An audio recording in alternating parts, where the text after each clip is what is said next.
घरकुल बांधकाम करणाऱ्या लाभार्थ्यांना जवळच्या वाळू डेपोतून वाळू देण्यासाठी घरपोच रॉयल्टी पावती द्यावी, महसूल मंत्री चंद्रशेखर बावनकुळेंचे आदेश.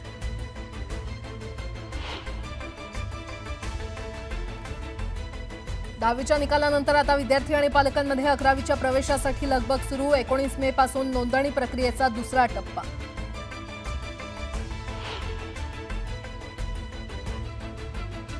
कोल्हापुरात अंबाबाई मंदिर आणि ज्योतिबा परिसराचा पुनर्विकास होणार. येत्या 8 दिवसात निघणार शासन आदेश.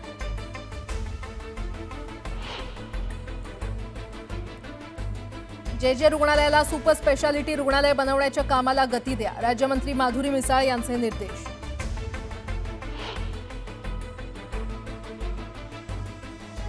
देवनार डम्पिंग ग्राउंडमधील 185 लाख टन कचऱ्यावर प्रक्रिया करून हटवण्यासाठी कंत्राटदार नियुक्तीचा निर्णय.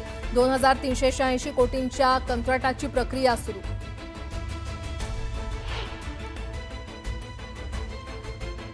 पुणे शहरात ड्रोन, रिमोट कंट्रोल, मायक्रोलाइट आणि एअरक्राफ्टवर पोलिसांनी घातली बंदी. भारत पाक तणावाच्या पार्श्वभूमीवर निर्णय.